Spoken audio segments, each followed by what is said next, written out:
Hi, this is David Moorfield with basicbitcoinstrategy.com, and I'm never amazed at the amount of ignorance that gets called journalism and then spreads like wildfire. It is unbelievable, folks. Check this out. Coinbase earnings were bad. Worse still, the crypto exchange is now warning that bankruptcy could wipe out user funds. All right, Mr. Nicholas Gordon, this is to you. Guess what, dude? The whole idea of not your keys, not your cheese is the way this works from the very beginning. Glad you could join us. Sorry you don't know what you're talking about. But when Coinbase has to go through compliance and answer all these questions and put information out there. They're telling us things that are not news, dude. They're news to you because you don't know anything about cryptocurrency. The deal with cryptocurrency is very simple. If I don't own the keys to my wallet, then whoever has custody of my funds, eventually if something happens to them, yeah, I might lose my money because it's not in my wallet. This is why I tell everybody to get a hardware wallet. Do not leave your money on exchanges. The CEO of Coinbase has been very open about that.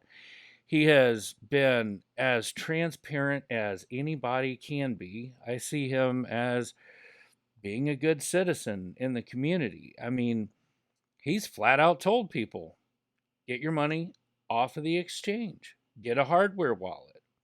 Hello? Anybody listening? Apparently not.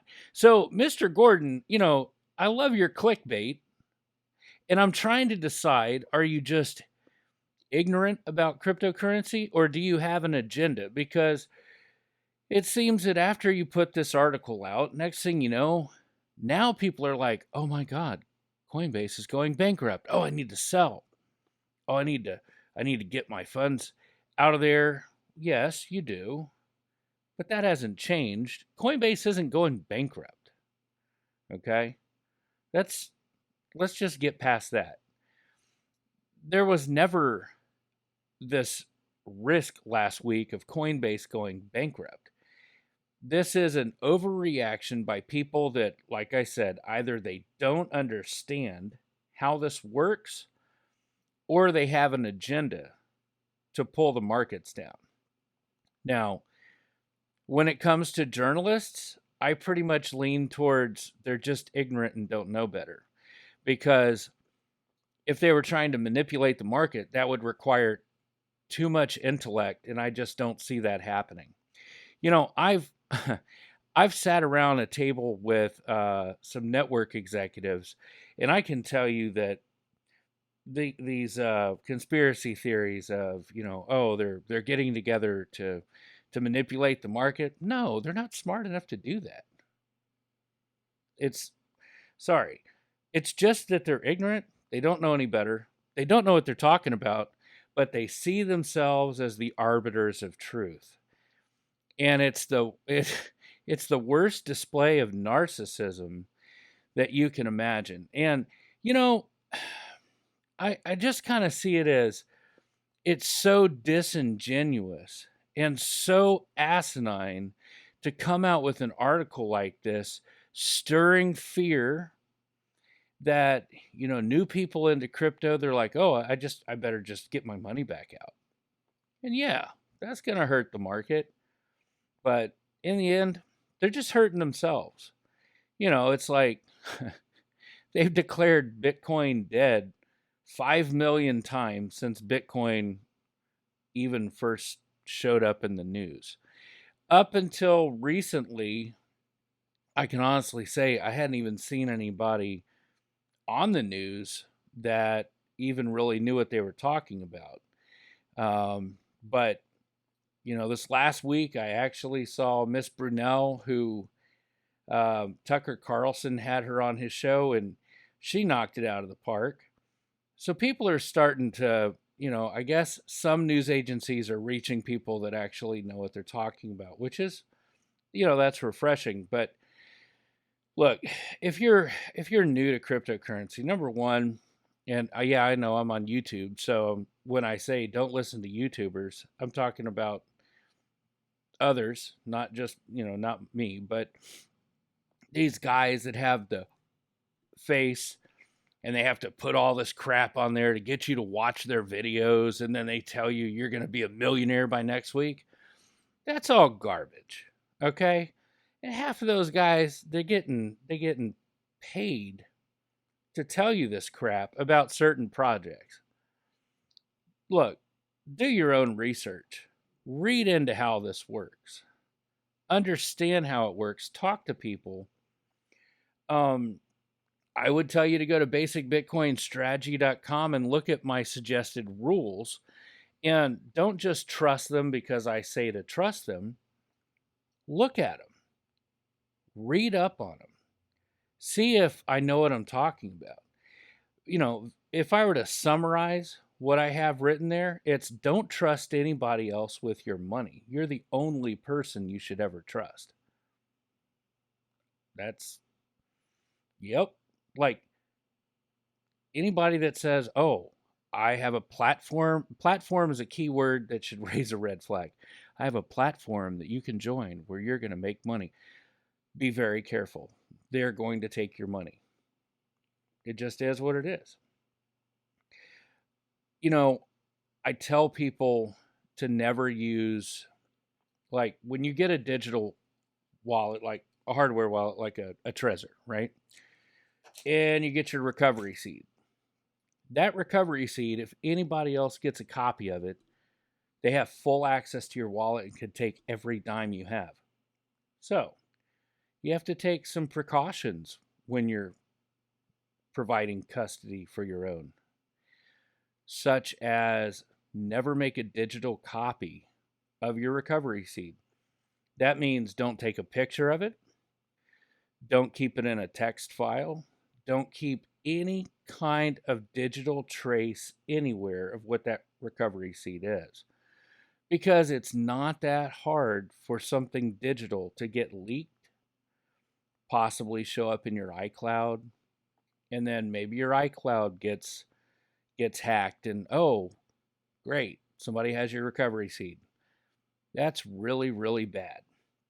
If somebody ever calls you and says, hi, this is Dan from Ledger Support, and we believe that your hardware wallet that you bought back in September may be part of this or that security issue. Do you have your recovery seed?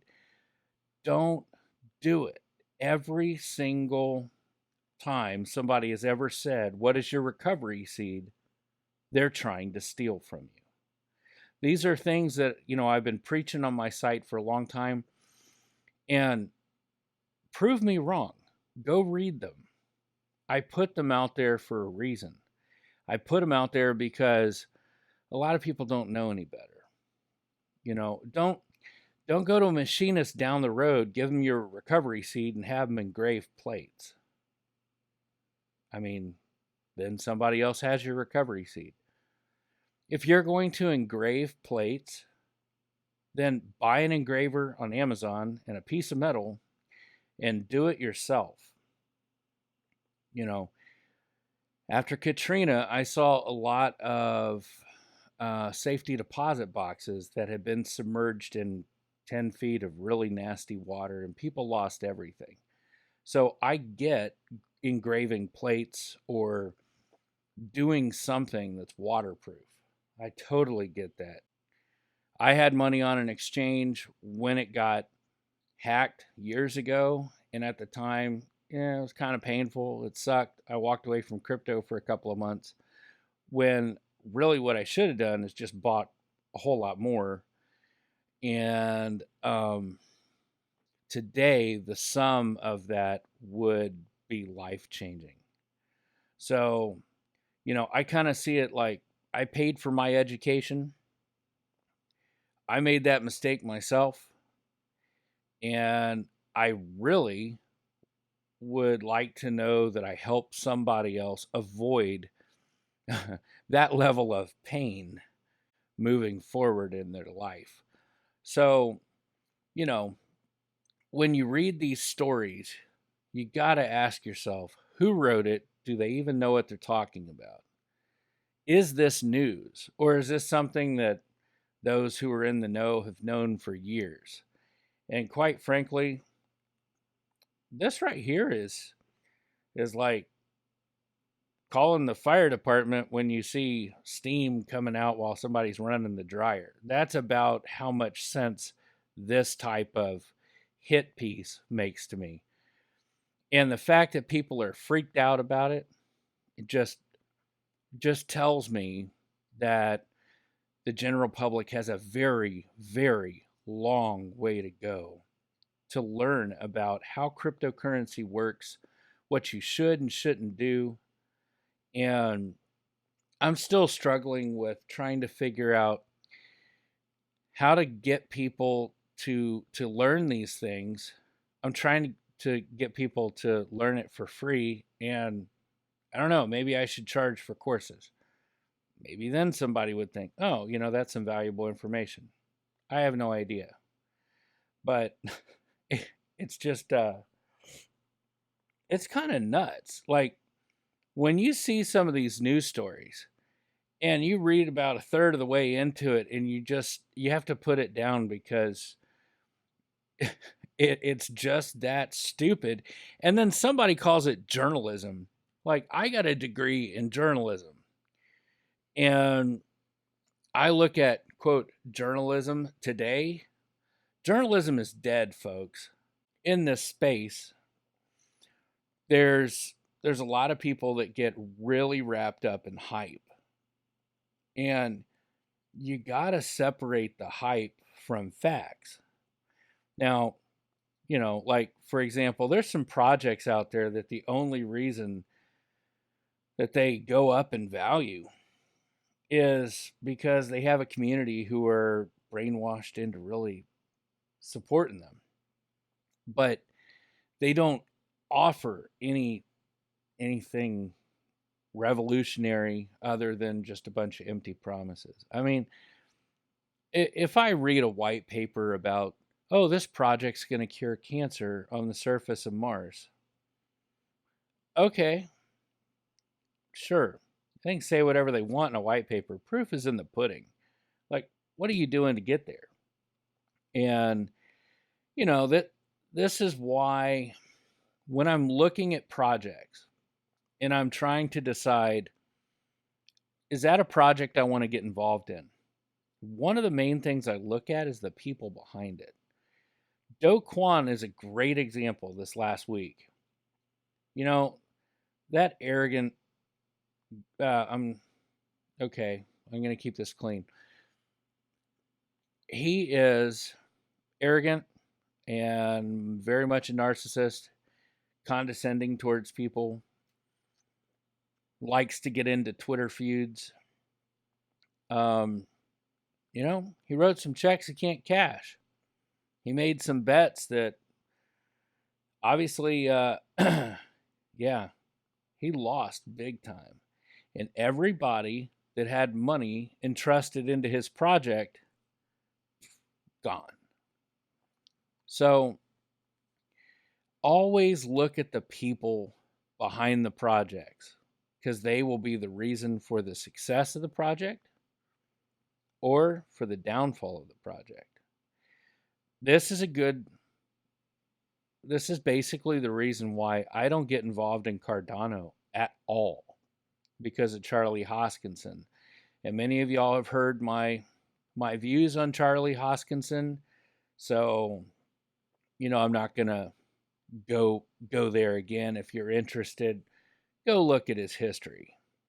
When I look at people like Vitalik Buterin, he doesn't even care about the price. He just cares about his project. He cares about the code. He cares about what Ethereum's going to do down the road.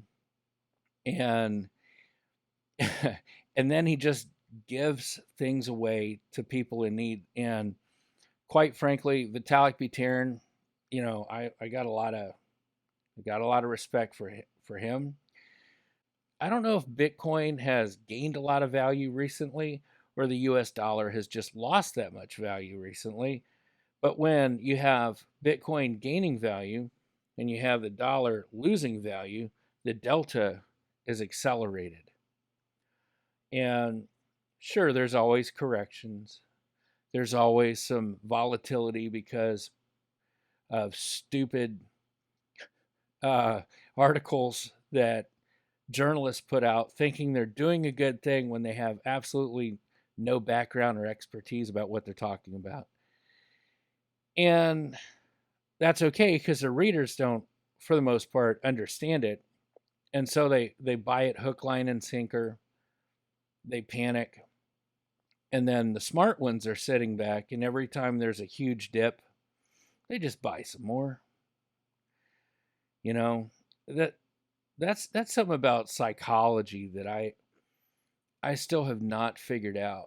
It's like when Bitcoin is on a meteoric rise, it's in the news. Everybody's talking about it. Everybody's like, "Oh, I got to buy some. It's going up so fast." And then when it goes back down and it goes below where they bought, instead of buying more, they sell it at a loss. Don't do that. Like, I'm not here to give financial advice, but buy high, sell low is just kind of a losing strategy, you know? Just my thoughts. But I would encourage everybody that when they see these stories in the news, actually do some research and see, is this actually news? Or are they saying something that we've all known since the beginning of all of this? You know, it, it's a never-ending cycle of they put something out, people panic, they freak out, and then they realize, oh, I guess that wasn't really all that newsworthy. Or maybe they never realize it. I don't know. Just my thoughts on a Saturday morning. I hope y'all have a good weekend and, you know, stay calm, man. Do some research. Buy a little bit when you're scared because that's what makes it fun.